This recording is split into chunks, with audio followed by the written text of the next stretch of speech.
All right. Go back and check the recording. Make sure that still worked. Yeah.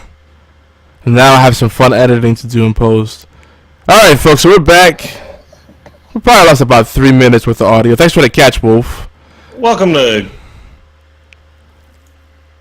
Technological difficulties. Technical difficulties. Yeah, nothing. The wind up and nothing. Welcome to. I got nothing. Anyway. HorsePLAY Live episode 185. It is Thursday, June 30th. I think it's 184. They'll confuse people. Wait, did we skip it to the future? I'm War Child from the future. Let me keep. Ethics will be hosted on a Friday. Let me keep this in front of me so I can look at it more closely. It's actually episode 184. We're all good. We're good. All right. I was being funny, but back to what we were talking about. So we were talking about the Bethesda. So Wolfenstein 2, I'm particularly excited about. That way that was the only thing that they showed that wasn't Skyrim or games you already bought now in VR. I mean, I like Doom, but there's only okay. If you came out with Doom 2, I would probably be interested. Too soon though. I know. It's never too soon for Doom though. Yeah, no, but I'm glad they're waiting it out. Like, I don't want them to end up. I don't want to end up having franchise fatigue for Doom. I don't want to ruin a good thing. Whoa, what's that? Some farting sound. Did you guys hear that? I'm hearing some feedback too. Yeah. Okay, that's why War Child. I did fart. All right. Your mic's doing like this weird buzzing thing, like you got bees in there. It's funny. Still doing it? No, you're good now. Oh, I know what it is. It's back. I know what it is. My bad. How about now? Good.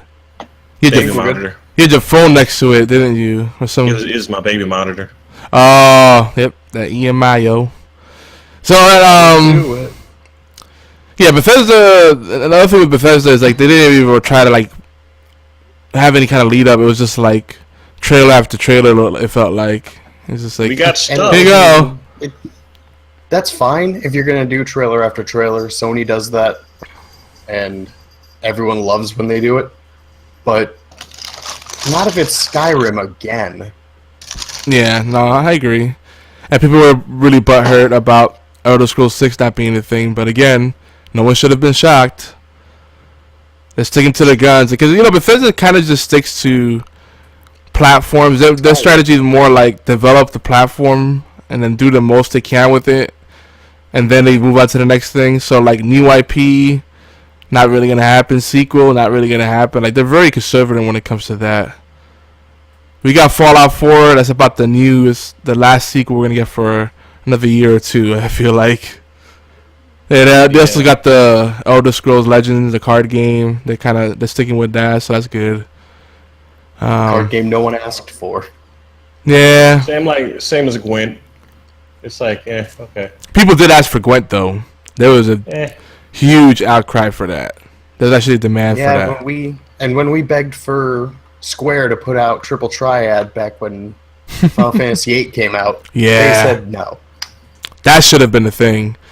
It's funny, if you play the Chocobo Tales on DS, it basically kind of has the idea in there where they take the mini games for Final Fantasy and put them all in one game. They should have just taken all of those little mini games and put it in there as well, like not just select ones or like things inspired by Final Fantasy. But Chocobo Tales is really good. But yeah, why don't they just do that, like a compilation of the mini games? That would sell like hotcakes. That'd actually be kind of cool. Yeah, I was saying, it's freaking. I know. Beer will love this. It's some more Justice Monsters, right?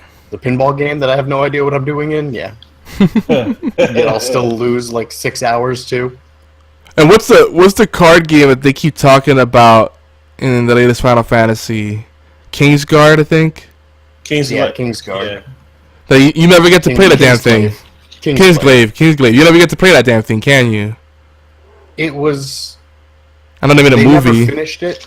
It was supposed to be a game that you played as well, in there, but 10 years, they didn't have enough time, and they didn't finish it. I'm getting so tired of games just either being not finished or being finished but locked up on a disc. It just kind of it cheapens being a gamer as of late.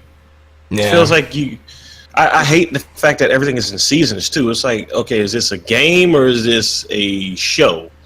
Can I at least get the full game, or am I gonna have to? You can't. Yeah, you're going to be buying a season game for $65, and then you are going to be paying minimum $20 more to get the rest of the game. Maximum, you're probably going to pay another $120 to get the full game out of it. I think I'm down this path because we know this always takes us to Ranch City.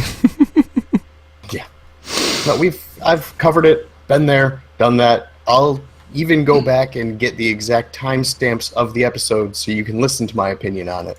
But oh no, we're all on the same page. But yeah, give me a full game and then add bonus content on after if the game is popular.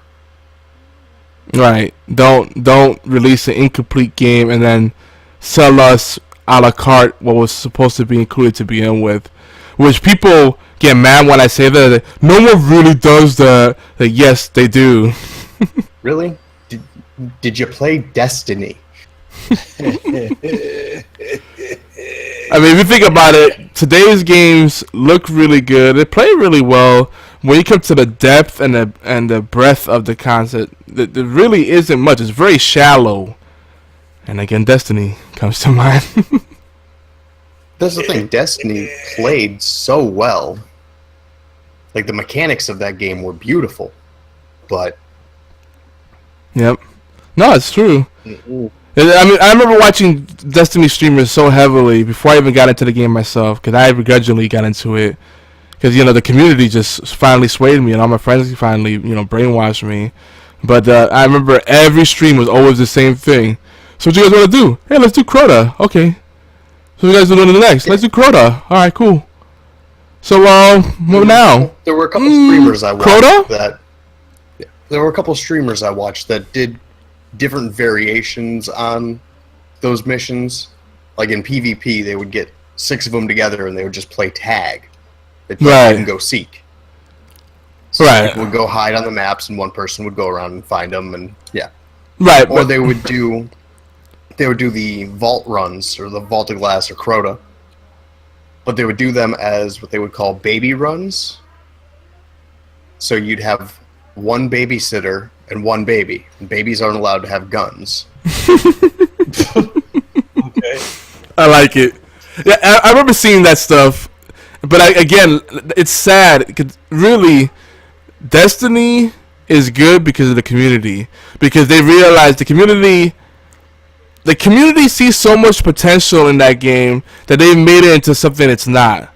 And it could have been any game. They could have gotten this passionate about Minecraft and made it and done the same stuff. Let's run Crota. It could have been any kind of sandbox kind of environment. They're making their own game modes and their own variants. The game itself doesn't have that variety, those mutators, those different modes, none of that stuff. And it's sad. Like, it almost makes you think when you grow up poor and you get you always want like the action figure. Oh no, you want the Red Ryder, BB gun, and you don't get it. So you just get some construction paper and then build it yourself. Like, look, I got it, and then everybody's looking at you like you're a crackhead. Like, dude, that's just a piece of construction paper. Like, look, I got something to do. Ah! That's what I feel like. And we have a lot of people that listen that are Destiny players, and more power to you. Like, the community is what makes that game great. The game itself is poop. It's the same as Skyrim. The thing that I really think killed Destiny is the fact that their content was just so it was too spaced out to the point where it would kind of shock you that people were still playing the game, because it's like you can only do the Vault of Glass so much, you don't do Crota so much, you don't do all the raids so much. That's why I'm like, drop the full game, Let people mess with that for, I don't know, X amount of time, and then bring out something else. But we all know that's not going to happen. What I liked that they did was the slow rollout of content that was already in the game. They got the fact too that slow. You had to wait. The fact that you had to wait a little while to be able to run the Fault of Glass, I was okay with that. But when it just becomes clipping out content in order to sell you more of the same thing later. Yeah, like for example, a best example is PoE, which is basically the arena mode in Destiny, which comes up as arena when you look at the playlist. That arena should have been a gameplay mode at launch. You should have had different options. You had strikes, you had your raids, you have arena. You should have given you different flavors so you had that variety. So you're not waiting for Iron Banana, or you're not, begrudgingly playing Trials of Osiris. And that's the sad part. If you take away the PvP, or you really don't like PvP, there's not much there. And anyway, we're doing the Destiny rant again. This is new stuff, the E3 stuff. Stop talking about Destiny. Another thing too. You mentioned Skyrim, Beard. It was funny that Skyrim on the Switch was a no-show, and I had some friends that were at E3. No, it was there. You sure? You can use I watched the Nintendo E3. The Skyrim on the Switch. You can use the amiibo. Well, there's someone fucked up. Have Link's outfit. Because let me tell you this. I had friends that were at E3 this year. They asked the people there where the Skyrim was. No one knew. But then again, they were booth girls that they paid to look pretty and read from a script. They're like, oh, what? They actually, one of the girls was like, Skyrim. I don't know. What kind of rim did you want? What's that called? Booth girls. What's the Skyrim? Is that like a rim job? She didn't know. She said Skyrim back to him like she never heard of it. Like, oh my god, have you ever even touched a video game? Like, it's terrible.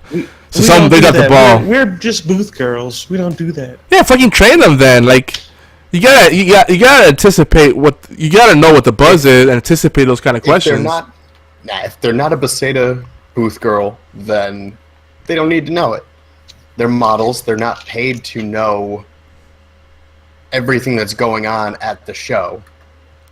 If they're not video game enthusiasts, I don't expect them to know much about video games. But they give them a sheet with all the stuff that they have on display. So they should at least be able to say something. They should be able to go, oh yeah, we have the demo at this day. They can read. A monkey can do the job. You read off the sheet. You can still look pretty and be dumb. Just read off the sheet. Well, you can't read. It's a shame that they can't find. And I know this is a long shot, but they can't find the really hot booth girls that are actually gamers. Yeah. Instead, what they find is you see all those internet memes where it's like girls play video games too, and then they have this hot chick on the bed, and she's got these Xbox 360 games, but she's got a PlayStation 3 controller. Oh God, don't get me started. I know, but the thing is, they exist. We all have them as friends. They're in our community, but you won't catch them dead in that kind of event because they know better. It's like, oh no, nah, I'm not gonna subject myself to that kind of abuse. That's really the reality of it, and especially this year, general public, general attendance at E3, the unwashed masses. Yeah, I don't blame anyone for not wanting to work that event. Yeah. Another thing too at E3 that was interesting was, besides the clueless staff members, is a lot more F-bombs that I recall previous E3s. It's now that they realize they weren't on Spike TV or some other more tame network, they're like, oh, let's just let loose the F-bombs. We could be cool again. I don't know. Wow. It feels like they were forcing some of them out. I don't know. Did you guys notice that? The entire press conferences just feel forced. I Yeah. don't care what the talking heads have to say. Just show me the games. Yeah. I feel like this was a weak E3. It didn't even feel like E3. And I remember a long time ago, E3, it was losing the steam to the effect of, well, look at what we have now. It's just stuff is coming out. You know what this one was? Hmm. This was E3 2016 Part 2. Yeah, I can agree with that. I can definitely agree with that. I mean, we didn't see very many new things from the big guys. Yeah. I also think they just have a branding issue. They have a marketing issue. They really the big players have to get together and really figure out who E3 is for. Is it for the investors, the stakeholders, the business folks, or is it for the fans? Because I hate to say it, but it's hard for it to be for both. It really is. That's why the talking heads are there to put the buzzwords out and make stakeholders happy. But then they try to cater to the fans, and it's really hard to be both. I mean, it's really to me it's meant to be an industry event for the press, for the stakeholders. It's more on the business side, and they got to kind of figure out either to get a good balance or really hone in on what they're really trying to do. And if they don't, it's too many mixed signals. That's basically what happens. Yeah, a lot of people say like Wolf, it's a filler year. Yeah, is that what you're gonna say, Beard? Yeah, filler, nothing great. Yeah. After a week after the initial hype, you can kind of see it all for what it really was. Yeah, I mean there was some standout things for me. Days Gone with the fucking zombie bear. Yeah, that did look good. That was cool. I'm trying to think what some of the stuff was. The last night on the Xbox One during the Microsoft conference. Well, how about that game? How about Ubisoft too? I know Ubisoft gets shit on all the time. This Assassin's Creed looks promising. I'm sorry. I can't agree. I'm 100% out. Well, Yeah. They said they wanted to focus more on realism, and then you now fight a giant snake monster. Yeah. Yeah. I can't do Assassin's Creed anymore. It's gotten way too repetitive. Well, that's the thing. I'm burnt down on it too. To me, it's too little, too late. Like if they had released this after taking a 2 to 3 year break, I would have been on board. But now I'm like, I'm so done. I just can't do it anymore. I mean, and this is after I played the one with the two siblings in it. So I just can't. I can't do it anymore. Oh, Syndicate. I don't. The one that takes I can't place remember the name of it. It just in England. Yeah. Yeah. And I don't know what it is about English games lately, but I mean not lately, but just they seem like they kind of suck. Because I played the Order 1879 or 1653 or whatever, and it was English based, and it just seemed like it sucked. The last Assassin's Creed was based over in England, and it sucked. It's like, you got one more shot. If they come out with Fable whatever and it's in England, I can do that. I can deal with Fable. But I refuse to play another English-based game that sucks. I refuse it. Bloodborne was good, and that was Victorian style. All right, I'll give you that. Yeah, I'll give you that. But that's 1 out of X. To get one more time. Also, the steampunk subgenre says hi.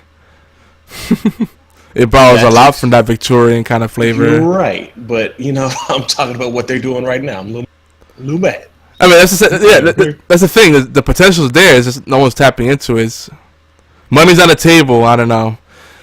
But Ubisoft also had Beyond Good and Evil 2, which was interesting because the announcement was surprising, right? If you're a fan of the original, this is great, But what's interesting, I'm gonna go with the Lyle McDouchebag philosophy of no game, no hype. Right. Well, this is the thing. I'll take that further.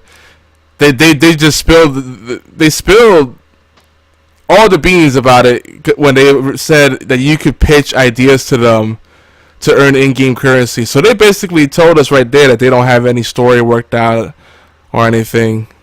They probably don't even have a game engine, so it's just pure concept art and prototyping. I'm real excited for Jetpack Monkey the game, though. Even if That's not all of what the game is. It's Jetpack Monkey, Monkey and the I've wanted that game. forever.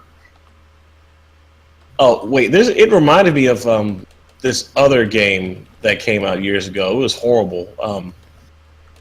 It was Beyond Good and Evil 1?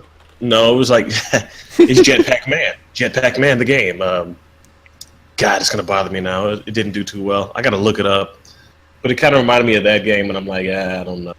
I'm not sure about it. Now, The Last Night looks really cool. It's Yeah.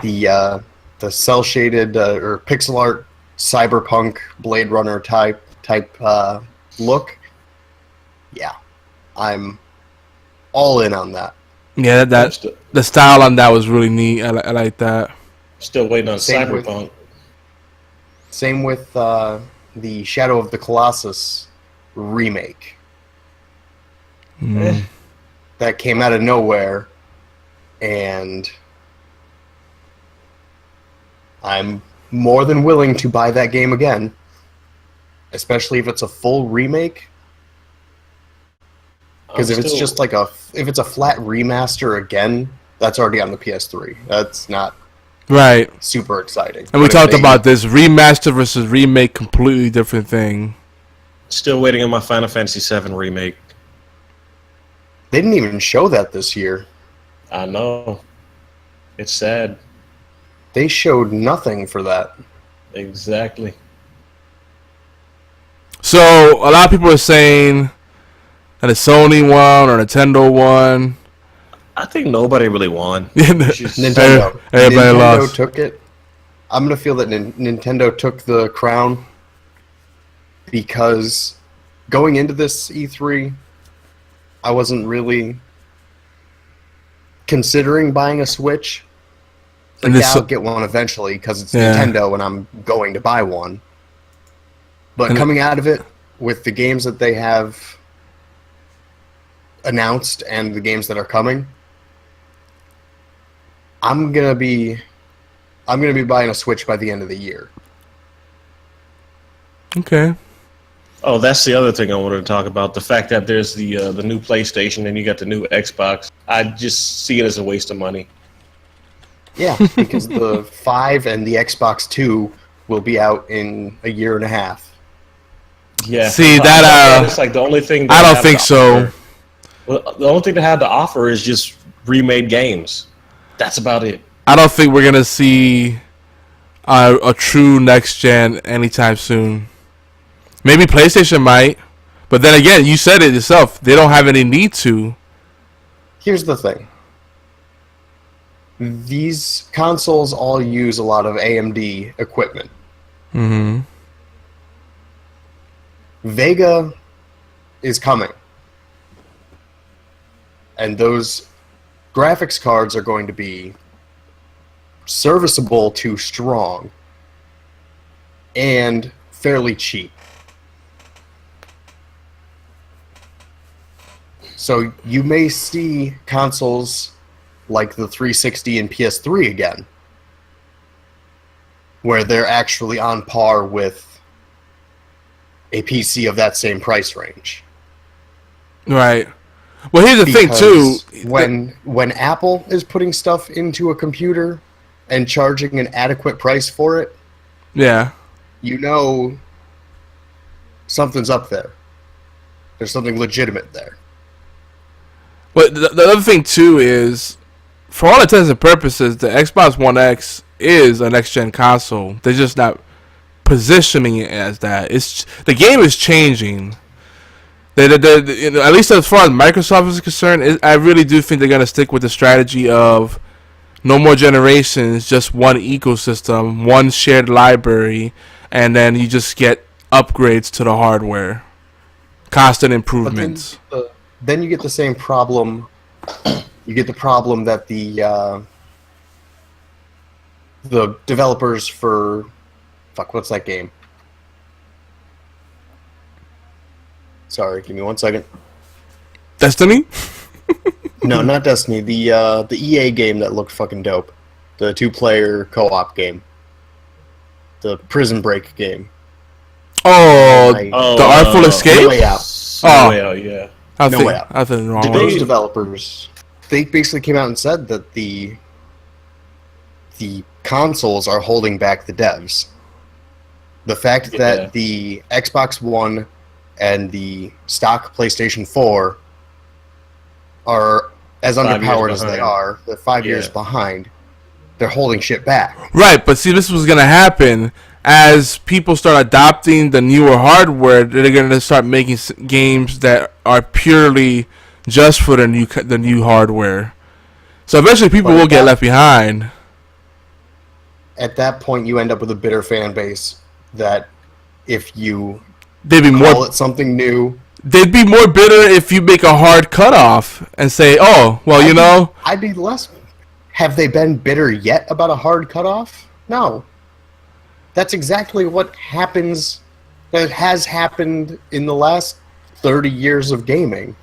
I think there's a hard cutoff. I think there's been a paradigm shift, and there are ways around the issues that devs are belly aching about. You know what? Why I say PC says hi. It's not that much of an obstacle. That's just a cop out. I don't buy it. When you're being paid by the console companies to make something for both, right, you are hamstringing everything because you have to keep it up with 5-year-old equipment. Yeah. And that's always been a problem, though. Like, last generation, let's not forget, that generation lasted around 10 years. Yeah. But when that generation came out, when the PS3 and 360 came out, they were on par with mid to upper tier gaming rigs. Yeah. And you know what the developers did? The developers actually got better and better at taking advantage of the hardware rather than making excuses. The developers really are getting lazier. It used to be that the software would be optimized to take advantage of the hardware. Now it's like, boo-hoo, the hardware not strong enough, so I can't do the thing I want to. And I'm sorry, but this is what happens when you have people that just go to get a certificate course at Full Sail University and then go straight into the workforce. Like, I'm a game developer, the yuck. On top of that, it's like they keep pumping out developers and giving them these short deadlines to the point where I guess they don't really feel like they can push everything to the limit because they want their games now. They want them ASAP, as soon as possible. No excuses. Like Mass Effect 3. It's really just a matter of making the dev kits and SDKs that are intuitive enough that the developers feel more comfortable with it, and they could really push the limit. Because if you really look at towards the very end of PS3 and Xbox 360, they were really milking it for every last iota of power.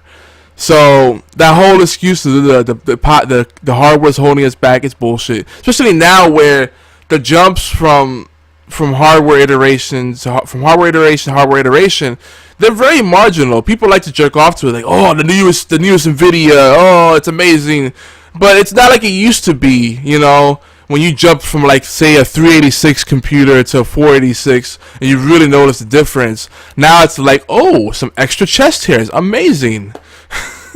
Yeah. And that's really what it comes down to.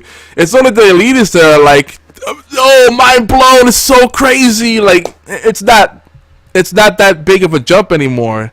So I think feel the same way about Unreal, because they like show you Unreal demos and you're like, yeah, and then nothing was ever like that. Nothing. Yeah, there's some things, but not much. But I think it's a paradigm shift. I think they're trying to get it, again, more Microsoft. They're trying to make it more akin to what PC is, and the benefit of going the console route is the uniformity and the convenience of it. So you don't have to mess around with hardware.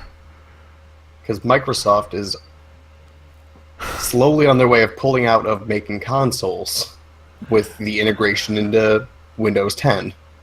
That's one way to look at it. I don't think so. I think the console, the hardware side still is worth it, even if they're losing money on each console sold. it's a foothold for people. Cause let's be honest, I mean, people can't even work a DVD player these days. Like if it doesn't fall on their lap, they're like, oh, it's too much work. So the consoles will always have a place. So people could say, oh, you could get a computer for the same price. Yeah, but you got to configure it. You have to worry about software licensing if you want to be legit. And if it's just having issues, you got to figure it out or take it into your smart friend's house and hope that he doesn't punch you in the face, or take it to Geek Squad or whatever dumb thing you want to do to spend money out your ass, and just so you can play your game. Yeah. Yep. So times are changing, but I don't see them. That at some point they're going to be like, it's not worth it when we can ship you a laptop that's going to have a desktop graphics card in it, and you can now play all your favorite Xbox games on it now instead. yeah, it's possible. I don't see the pursuits as mutually exclusive. I see them as complementary, which is why I always crack up when people are like, there's so much snark whenever I tell people that I play PC and I have an Xbox. They're like, oh, so you got two of the same. I'm like, that's how I feel in my head when they say that. It's like, no, it's actually a different experience when I play game on my PC and my Xbox. I'm in a different mood when I fire either one up. And I think it's always going to be like that, no matter what games are available. They can be the same exact games on both consoles. There'll still be times I want to play Xbox versus PC. Maybe that's just me. Maybe I'm just weird. Maybe I'm the weirdo, but You probably are. it's not worth having both of them. I don't agree. So, any other Sony? I know we went a little long. Any other Sony and Nintendo highlights for E3? Monster Hunter. Yeah, I saw it in the that's chat. Good. But Monster Hunter is pretty much always good. That's going full multi-plat though, as opposed to just being a handheld game. See, that's a Except big for deal. Monster Hunter 3. Still waiting on that Jade Cocoon remix. I'm surprised they haven't made more Pokemon games like Gale of Darkness and Coliseum. There's a full Pokemon RPG in the works. They didn't have anything worked up for it yet, but See, that sounds exciting to me. The Pokemon Company lead dev or whatever he was said that they were working on it, along with Metroid Prime 4 is going to happen. Yeah, The remake of Metroid 2. That's coming to the DS soon. Nice. Nintendo They redeemed themselves. They kind of brought it. They brought it this year with. They had to Switch. though. I think they learned. They learned from their mistakes with the Wii U, and they're slowly clawing themselves back up. Yeah. Not slowly. The Switch is selling faster than any other console. Let me see if this works. Coming. Wait, did you say What? the Switch is selling faster than any other Nintendo console? Is that what you just said? It's selling faster than any console right now. Oh, okay. I'm about to say. Okay, hold on. Before we start wrapping up, we have to ask the big question to Alexa. Did Nintendo Alexa listen to me? No, Alexa. Did Nintendo win E3? I was teasing Alexa. Sorry, I don't know that. Oh, see, she doesn't. It doesn't register with her. That. Doesn't register with her. Wow. Not even on her radar. Wow. Well, she doesn't have hands. Do you need the Or hands? eyes. Oh, the eyes. Yeah, that might be a deal breaker. Because I didn't get the one with the screen on it. Darn it. She's probably waiting on Amazon to start making games. Well, they are making games, just, like serious games. Yeah, they got a pretty cool app store. I do like the app store. Like, you get the free app of the day if you put that on your. If you have the Amazon shopping app, on your phone. You go in there, you could get a free app each day. That's pretty neat. Another benefit to Amazon Prime. All I need right now in my life is Dark Sun. Nice. They had a sale on good old games, and I had to snatch it up. Had to. Fun times. That's my childhood right there. Mm-hmm. So next E3, I'm gonna predict now. Sega is gonna win. You might be right at this point. I mean, no one's really set the bar high, so it's very hardware heavy. This E3, but I'm glad it wasn't all about VR. That would have been. I mean, there was a lot of VR, but not that much. It was heavy. It was heavy on the VR. I was expecting it to be heavier, so I'm glad it wasn't. But it was VR's dead on arrival anyway. We knew this. Nobody listens to us because no one's gonna buy a $300 to $800 piece of equipment just to play a couple of tech demos. Yeah. Apparently they are. I mean, I'm still shocked that it's try. going because it's VR, for God's sake. This has been tried already. Yeah. Oh yeah. It's a cyclical thing for sure. But yeah. I mean, I think we covered all the main points. Wolf's right here. Drop the price, make full games, then VR is feasible. But it's not what they're doing. And you really... It's getting closer to being reasonable. I mean, the video cards that you need to run VR are getting reasonable in price.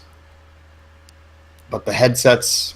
The fact that they'll always be awkward and you need a large amount of space for them. Yeah.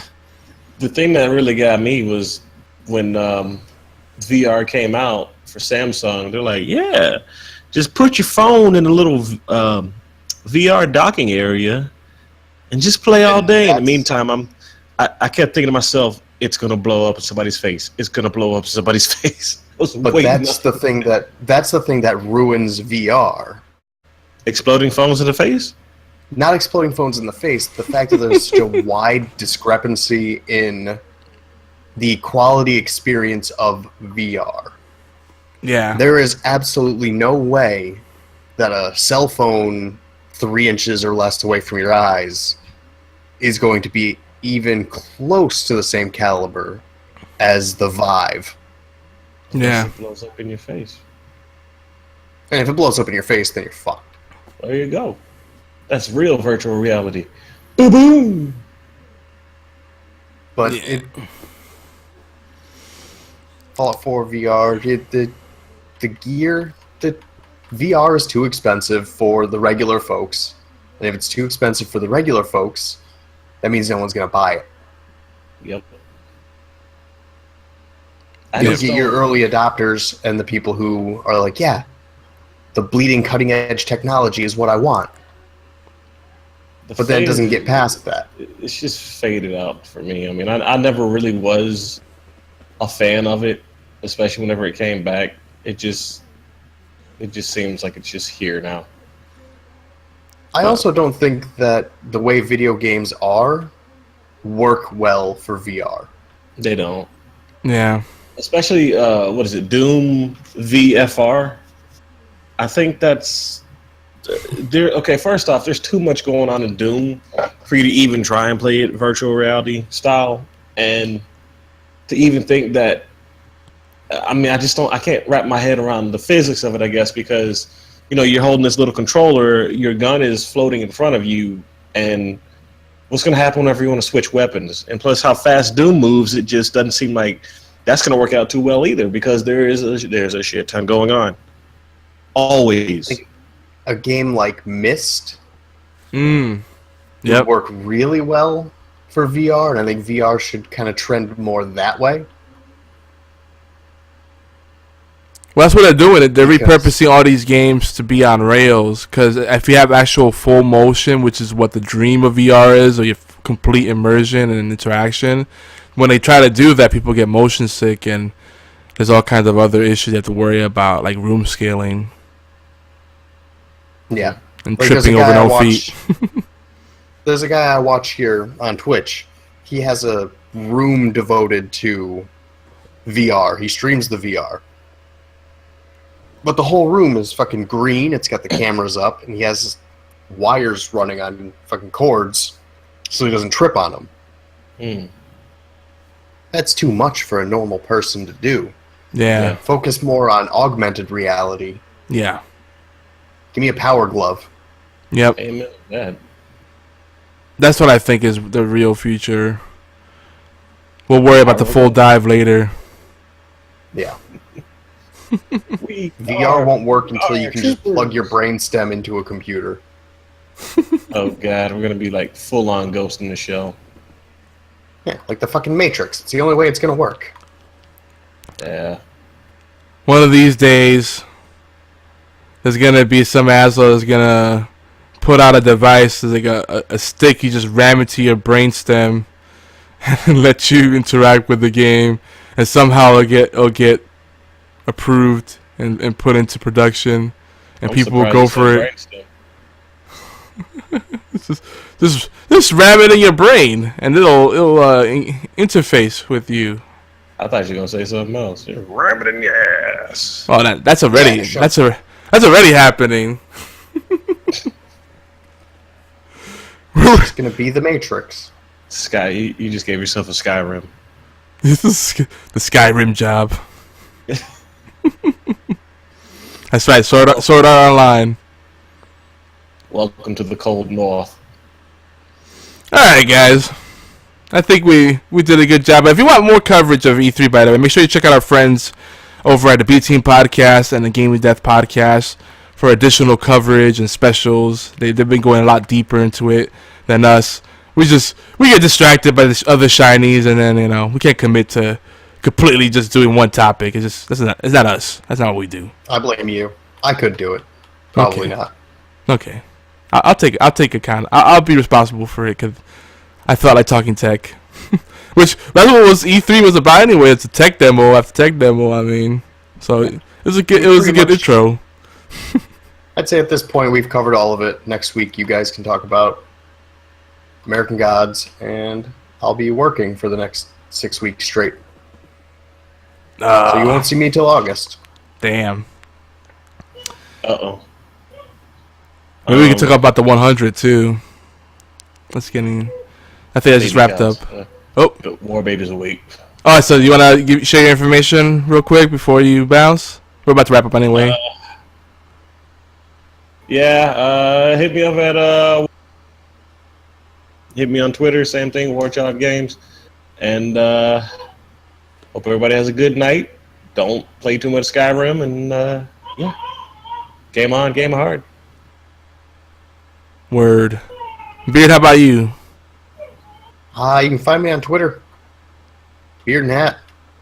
Word. And confirmed it is just beard and hat. I don't know who has beard and hat too, but someone's got it. Yeah. Suck. They're kind of weird, apparently. Alexa, I'm sure they are. where can we find you? Sorry, I'm not sure. She's not sure. That's when she gives out your home address. She doesn't have any answers tonight. It's okay, Alexa. She got dad jokes for days, though. She does. We should end on one more. If she's listening. It's 1:08 a.m. Oh, she told me the time. Thank you for that. Alexa, tell me a joke. What do you call a snarky criminal going down the stairs? A condescending. That's pretty good. People that don't have good vocabulary be like, the hell? What? I don't get it. I don't understand. I don't understand your jokes. They're too smart for me. Anyway, you can find me. I'm Yogizilla everywhere. These days, mostly on Twitter, but I am getting back on Xbox Live on weekends. And Steam, too. I'm going to get on Steam more, if for no other reason, to use it as a messaging platform and play some Heroes of the Storm. Because people don't really actually chat on Battle.net's client, apparently. No, they just say terrible things to each other. Yeah. Also, it's bad. But with that, that's been episode 184, not 185. See, which I got me all fucked up. And next week, who knows what we'll talk about. But that concludes our E3 stuff, and we'll see you next time. Bye, everybody. Bye. Warchild gone. Yep, he gone. He gone. Yeah, he out. Later.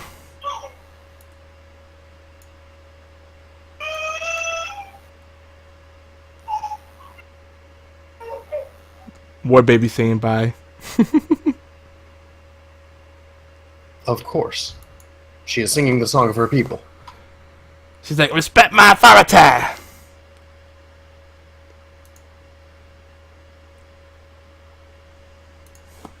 Damn it, they fixed the shortcuts in Borderlands. Ah, boo.